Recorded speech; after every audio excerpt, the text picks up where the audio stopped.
According to Cruelty Free International, which is a large organization that works against animal testing, says any scientific experiment or test in which a live animal is forced to undergo something that is likely to cause them pain, suffering, distress, or lasting harm should be considered animal testing.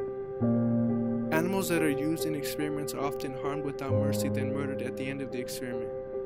Animals are injected and force-fed harmful and poisonous substances, exposed to radiation. The scientists surgically remove animals' organs and tissues, forcing them to inhale toxic gases, and subject animals to frightening situations to create anxiety and depression.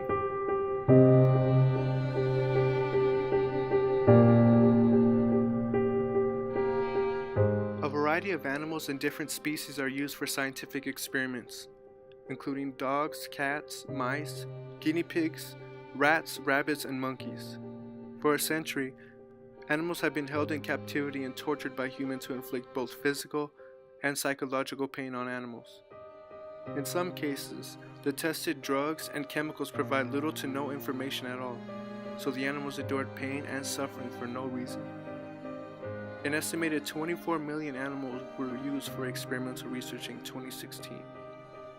Also, an estimated 19,500,000 animals were killed during these experiments.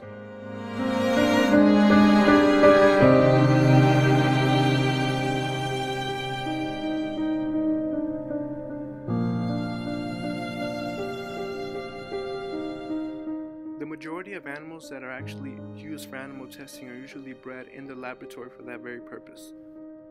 The animals are raised in cages and not allowed contact with their natural habitats. So in the event that they do make it to the end of the experiment, it is not likely that the scientists will allow the animal to go back into its natural habitat. Most of the animals that are exposed to diseases and various illnesses will be murdered at the end of the experiment, because if they are left out in the wild, they will transmit those diseases to other animals. Some tests even require multiple experiments, so the animals must be tortured more than once. But ultimately, the fate of the animal depends on the severity of the experiment and the condition of the animal after the experiment. Depending on the size of the animal, there are different methods that are used to euthanize the animal, including using gas for a quick painless death, decapitation, the breaking of the spine. Other methods include gunshots, electrocution, and brain irradiation. Animal experiments are cruel, expensive, and generally inapplicable to humans.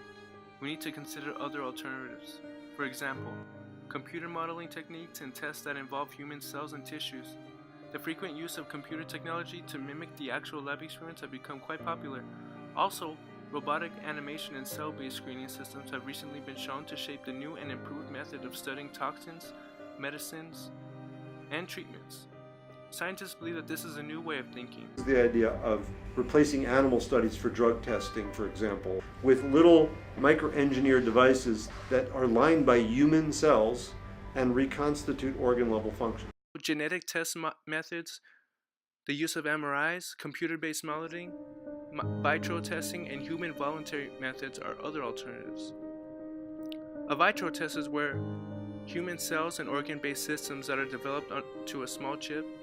Scientists use these chips to create an identical human structure of different types of illnesses and treatments rather than physically bestow the same diseases and illnesses on animals that will have to suffer. Scientists also believe that they can take these chips a step further in order to create tiny doses of drugs and cosmetic reaction within these chips so that they may cease to need animal use totally. Computer modeling is where scientists and elite software developers have come together to create the ultimate computer model software that can create a small, similar to identical model of the human body and its parts. In doing this, scientists can apply different scenarios to these computer models and see different biological progression of the human body. The use of computer-based modeling eliminates the initial trials on animals so that they may start testing on human-structured beings and track their progression. Microdosing on humans is another alternative. This is used in working with less trauma-based substances. This is where scientists use human volunteers and use extreme small dosage and test items and take all the proper precautions to ensure the safety of the human volunteer and carefully record the results.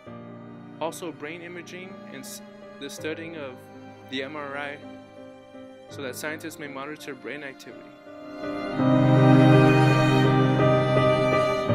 So in the end, if we consider these alternatives to animal testing, we will be saving millions of lives. Vitro testing and computer-based modeling are allowing us to stop this cruel and inhumane activity so that we may ensure the safety and well-being of all animals.